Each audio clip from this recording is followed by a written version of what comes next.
Yo, what is going on, everyone? Welcome back to Swish Life Garage with the boy KT. Today I'm actually going to be bringing you guys part 2 of lowering the F-150 on the Harley truck. On the previous video I did show you guys the front suspension on how I lowered it exactly. Now we're going to be working on the rear suspension. Now on the truck, on this specific truck, it does have leaf springs. I'm going to lower it with some shackles from Pt.2 and as well some struts from Pt.2. The same ones that I used in the front. Now we're going to be using them in the rear. They do have a different part number as well, so hopefully you guys are aware of that. But without taking any more time, let's go ahead and get right into the video. As you guys can see, I already put the truck on some jacks. It's resting on the frame, so the rear axle is just hanging there. And we could go ahead and put on the rear shackles. Could go ahead and put on the shocks as well. Shocks are pretty easy for the most part. They just go in there. And then, I don't know if you guys can see it right there. So that's a very easy job. And the shackles are pretty easy. That linkage to the frame basically is what we're going to be replacing.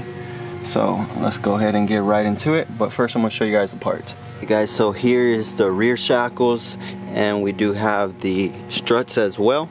Let me open up the rear shackles and show you guys the part number 6400. But this is going to be a 2-inch drop. The Harley Davidson is already dropped an inch from the leaf springs, and so that would be a total of a 3-inch drop in the rear. So it's going to be a 2-3 basically.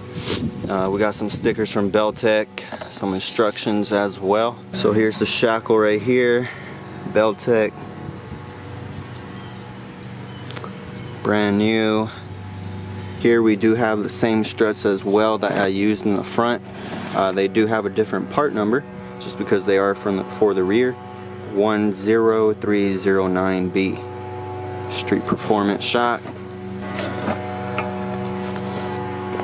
That's what's going to be right there. Now for the rear shackle, all you have to do is loosen this nut.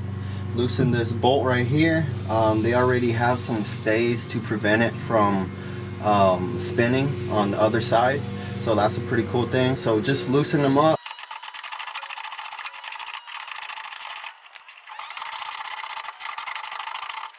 So with the jack on the pumpkin, you're going to go ahead and relieve some of the weight off of these bolts here, so you could go ahead and get these out. I have some weight taken off. Slide out real easy, and we have to see about this one.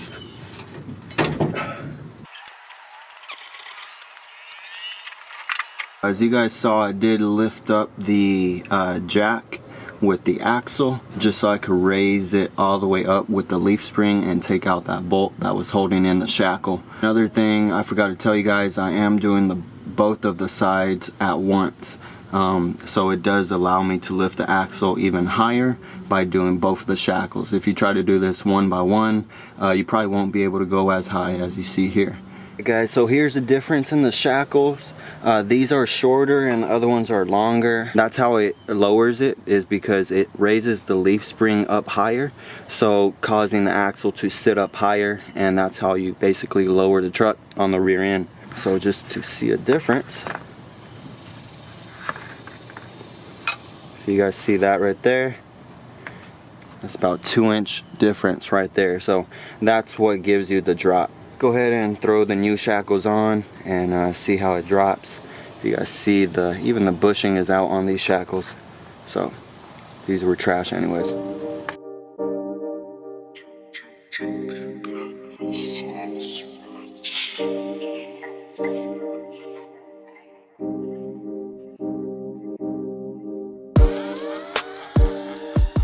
Guys, so now we're going to take off the rear shock here at the rear axle on the passenger side. First thing I'm going to do is take off this lower bolt and nut.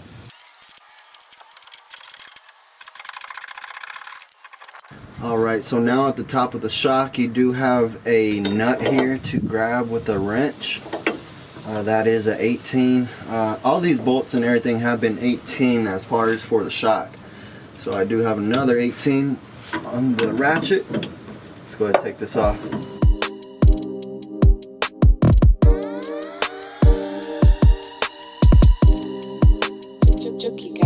house, bitch. If you guys can see right here, the shock does have a strap around it. If you take off the strap, the shock will extend. Let's go ahead and put that nut and bolt on there. So we got the nut and bolt on there. You do gotta choose the bushing. You gotta match it to the OEM bushing. You gotta use either the bigger side or the smaller side of the bushing. I don't know if you guys can see that. There's small side, there's the big side. I need to use the big side. I'm about to let it go, and we're just gonna aim it into the hole for a shot.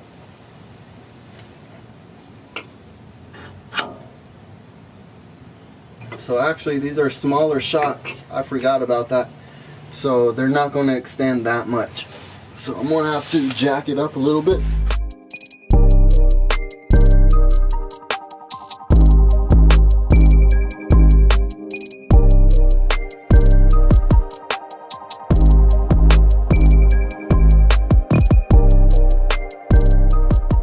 Alright, so here we are on the driver's side. It's going to be the same procedure, but it's just faced the other way. So firstly, I'm going to go ahead and start with that bottom bolt. Alright guys, so since this one is kind of in a different position, I do have to do this differently. As you can see, I got the ratchet up there on that bolt, and I do have a wrench in there kind of tucked away. You just got to keep it from spinning, obviously, so that's the reason why I have the wrench. And so up here with the ratchet, I'm gonna go ahead and start to loosen it. It may be a bit slower just because of the location. I want to show you guys how I have the wrench up in here. Here's the shock. We're facing the rear, so we would be facing outside here at the rear bumper. If you look up, you see how I have the wrench through that hole? It's the one that's holding onto the shock while I get the nut from the top with the ratchet, as I had shown you guys. So it's a bit weird on this side, but it is doable.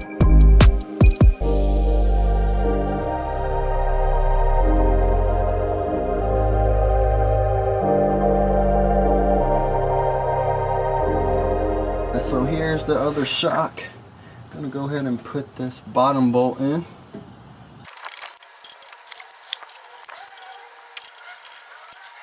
So this should be a lot easier because you can't see the bolt in here. So now I'm gonna go ahead and tighten up the new shot. Hopefully this is easier.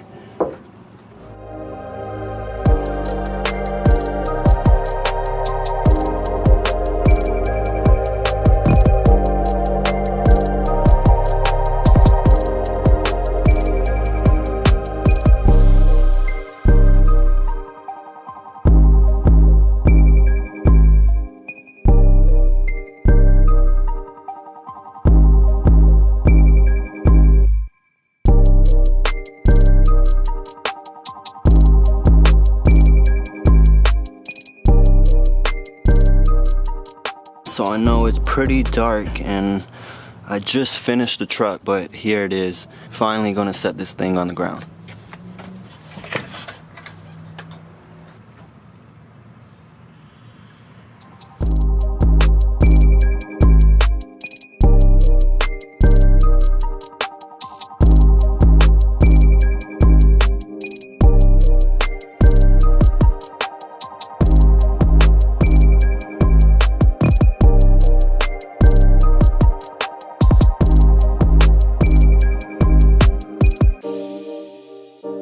Well, right guys, as you have seen it, I did lower the rear end of the truck, and as well I did lower the front end on the previous video.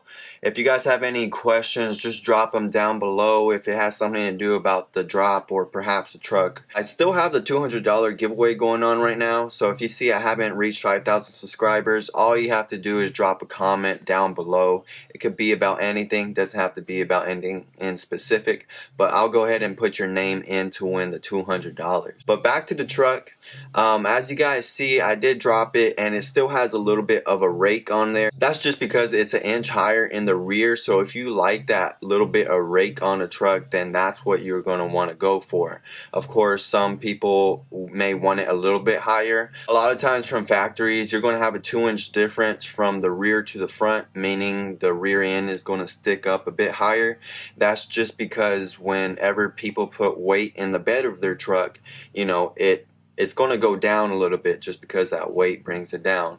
But that's what it's traditionally used for. Some people like it, some people want their truck to be even, you know, they want it to be level, or some people like the rear end of the truck to be lower than the front end, which, you know, that's all preference. I don't really prefer that, but if you guys like that, then go ahead and do whatever makes you happy. But hopefully you guys like this video, and I really appreciate if you stayed to the end of this video.